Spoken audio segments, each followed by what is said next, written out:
This video is brought to you by True Tales of Buried Treasure, the largest collection of old treasure magazines in the West. On our website, you can search for individual treasure stories by region, or buy our original magazines themselves. To pay us a visit, please click on the link in the description. Enjoy. I don't dedicate much time to searching for grand treasures. My focus lies in uncovering smaller, yet historically significant finds. Currently, my pursuits lead me to explore various old settlement sites across northeast Texas and southeastern Oklahoma, including the hunt for a French or Spanish fort near the Red River in that vicinity. These endeavors yield fascinating artifacts, some dating as far back as the 18th and 19th centuries. While my treasure hunts typically remain modest in scale, there's one elusive treasure that has consumed a significant portion of my efforts, a cache of gold coins valued at $80,000 hidden in the Oklahoma Hills. Over the past 4 years, I've diligently pursued leads and exhausted every piece of information at my disposal. According to my research, this treasure belonged to a Captain T.M., his surname eludes me, who passed away around 1902. He resided with his Native American wife in the Seven Devils Mountains, located in southeastern Oklahoma. Although these mountains are now recognized as part of the Kiamichi Range, historical military maps from before the turn of the century label them as the Seven Devils Mountains. Located to the west of Little River and approximately 18 miles northeast of Rattan, Oklahoma, lies the area near the present-day community of Cloudy, Oklahoma. Following the passing of Captain T.M., he was laid to rest near his cabin.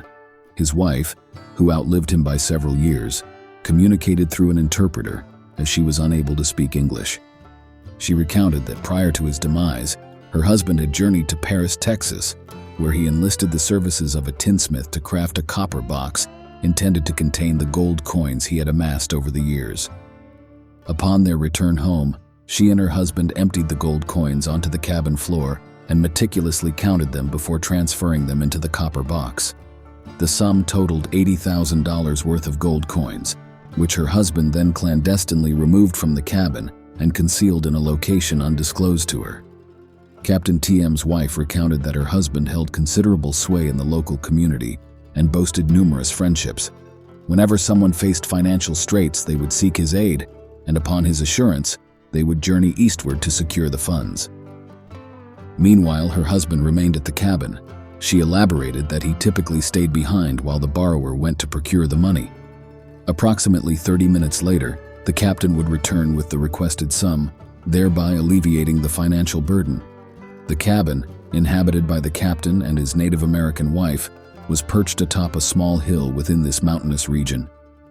East of the cabin, about half a mile away, lay a rocky outcrop, likely formed millions of years ago by geological upheaval. According to the wife, locals speculated that a cave lay beneath the ledge, evidenced by signs of rock blasting or slides.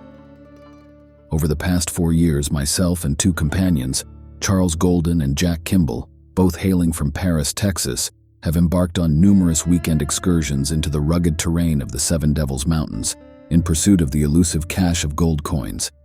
While much of the area boasts dirt roads, some of the remote cabin sites we've explored are nestled deep within the wilderness, accessible only by 4-wheel drive vehicles or on foot. During the summer months, the area is densely populated with rattlesnakes. Despite our efforts, we haven't pinpointed the exact location of Captain T.M.'s cabin. While we've encountered several cabin sites closely resembling the description provided by Captain T.M.'s late wife, a crucial detail has consistently eluded us: the presence of the rocky ledge situated to the north of the site, roughly half a mile away. Despite our inability to uncover the captain's elusive $80,000 gold coin hoard, our expeditions haven't been entirely fruitless. While scouring the former cabin sites, we've utilized metal detectors and unearthed a trove of old relics and coins, some dating back over a century. Our exploration has taken us to various locales known to locals, including the Little River area, Devil's Backbone Mountain area, Bear Canyon, and Rattlesnake Canyon. Intrigued by rumors of a cave in Rattlesnake Canyon, albeit with an uncertain location, we were compelled to investigate, spurred by Captain T.M.'s wife's mention of a cave near the rocky ledge east of their cabin. Though most geographical features lacked mention on government survey maps, We eventually located what seemed to be a cave entrance high above the canyon floor after our second visit. Regrettably, the entrance had been partially obscured by a rock slide, rendering further exploration perilous. Despite discovering intriguing moss-covered markings on nearby boulders, their significance remained elusive. After thorough surveying, we concluded that this cave did not align with Captain TM's wife's description, as there was no suitable cabin site within a half-mile radius due to the steeply rising mountains. Disheartened by yet another setback, we dismantled camp and returned home, the coveted treasure still eluding our grasp. Nevertheless, we remain undeterred in our quest. Through meticulous comparison of our old military maps of the region, we've come to the realization that the Seven Devils mountain range likely extended further eastward beyond Little River.